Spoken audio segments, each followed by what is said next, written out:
नमस्कार, मेरा नाम है डॉक्टर पुरुधमन और आज इस वीडियो में हम बात करने वाले हैं कि क्रिएटिनिन का कितना लेवल खतरनाक होता है।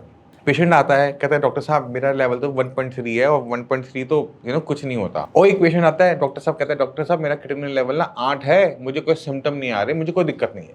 हम देखते हैं कि यार जिसका लेवल नॉर्मल से जरा से ऊपर है वो भी ये कह रहा है, जिसका बहुत हाई है डायलिसिस के वाला है वो भी यही कह रहा है, चल क्या रहा है।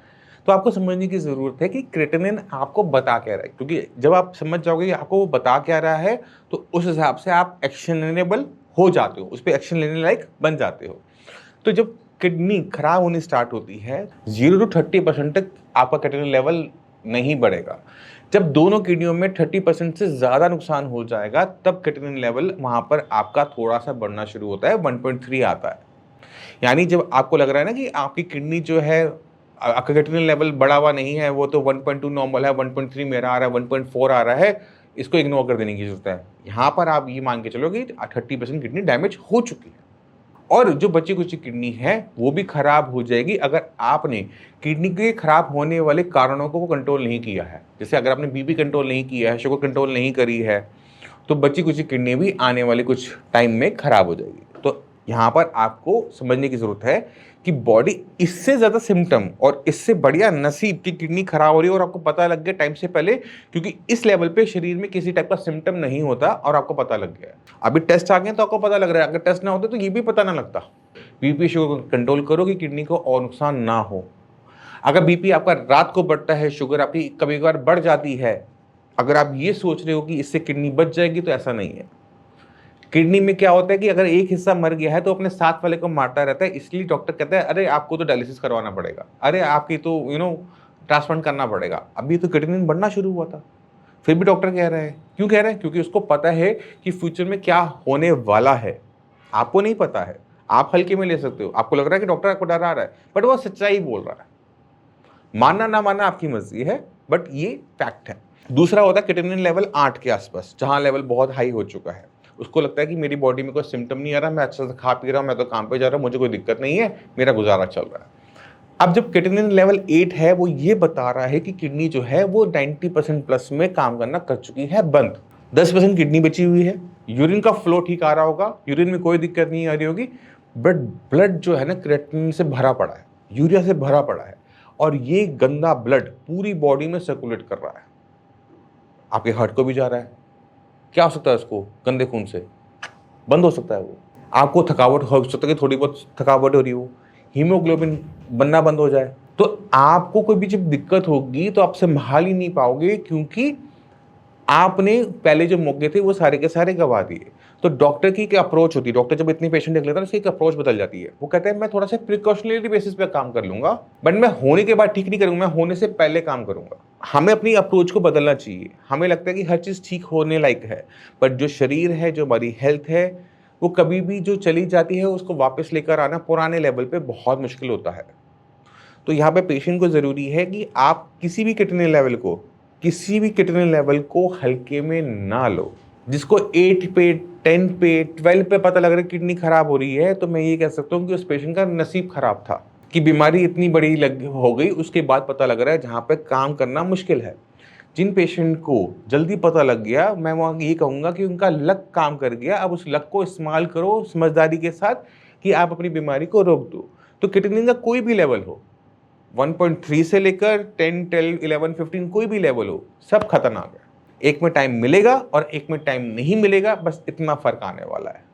आप बढ़े हुए क्रिएटिनिन लेवल को बिल्कुल में हल्के में ना ले। अब जिनका बढ़ जाता है उनको होता है यार मेरे तो हाथ से गाड़ी निकल गई, अब मैं क्या करूं। गाड़ी आपके हाथ से निकल गई है, बट अगर आप सही तरीके से बीमारी के जड़ पे जाके काम करोगे तो आप इसे कंट्रोल कर सकते हो।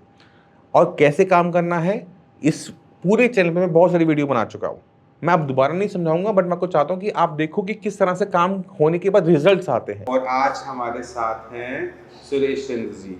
तो सुरेश चंद्र जी, आप कब आए थे यहाँ पर? मैं आए थे 3 मार्च के।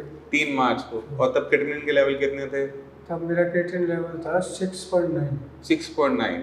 6.9 का मतलब होता है 7 के आसपास, और 7 के आसपास जो होता है 90% किडनी हमारी काम करना बंद कर चुकी होती है। अब आपका क्रिएटिनिन लेवल कितना आ रहा है? ये 15 दिन बाद तो आ गया था 3.1। फिर अभी कितना है?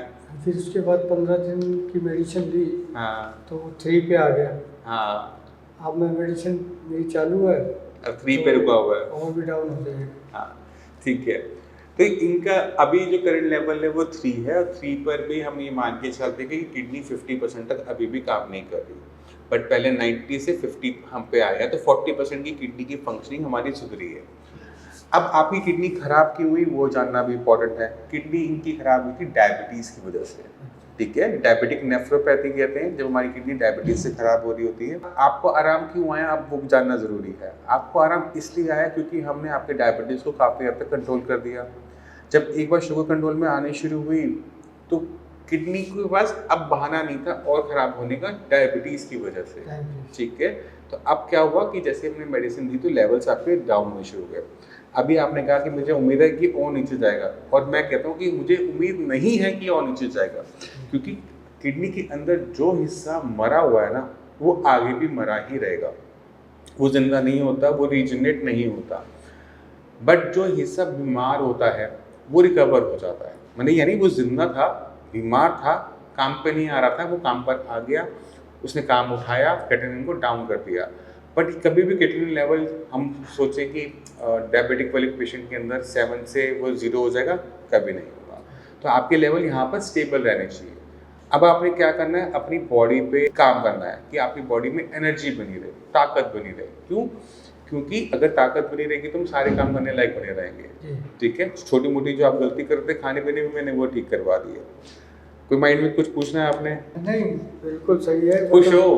बहुत रिलैक्स है, बहुत रिलैक्स है। तब उस टाइम में दिक्कत क्या होती थी? उस समय बेचैनी रहती थी। एक दिन रात को हॉस्पिटल में भर्ती होना पड़ा।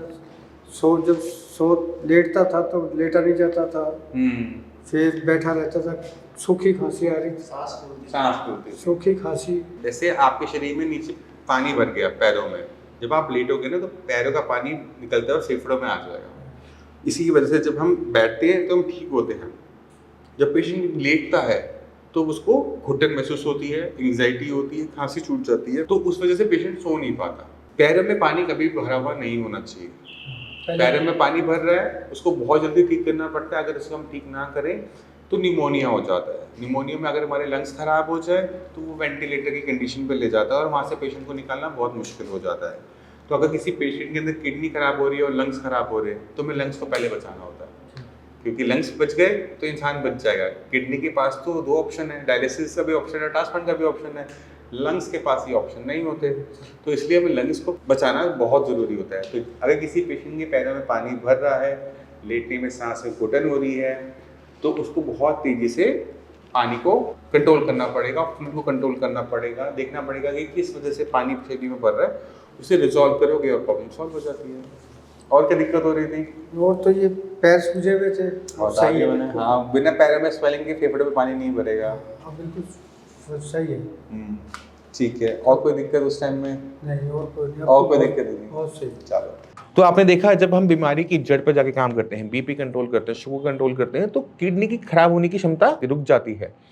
अब यहाँ पे हमने किडनी को थोड़ी सी पावर देनी होती है, किडनी को अच्छे से खाना देना होता है, ताकत देनी होती है, किडनी अपना काम करने की क्षमता बढ़ाती है। और जब वो काम करती है तो क्या बाहर निकालेगी? क्रिएटिनिन और यूरिया, और वो लेवल डाउन होने शुरू हो जाते हैं। यहाँ पे पूरी किडनी एक ही बारी में ठीक नहीं हो रही है और एकदम ठीक नहीं हो रही है, बट किडनी खराब होना बंद कर जाती है।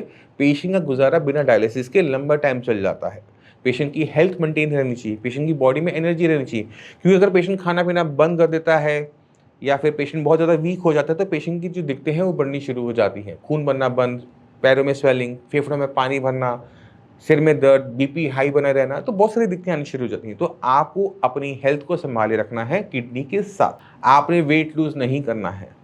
तो ये छोटी छोटी चीज़ें होती हैं जो हम समझाते रहे हैं, इस चैनल के थ्रू बताते रहे हैं। आपको उसको समझना है, मैं पहले कर रहा हूँ, फिर इम्प्लीमेंट करना है अगर आपको मेरी बात सही लगती है तो। मैं उम्मीद करता हूँ इस वीडियो से आप काफ़ी कुछ समझ गए। फिर भी माइंड में कोई भी डाउट है, मोस्ट वेलकम है, डॉक्टर्स की पूरी टीम है, आप उनसे आकर मिल सकते हैं। इसी के साथ आप सभी में चलने की आगे चाहूँगा। मिलते हैं अगली वीडियो में, तब तक के लिए नमस्कार।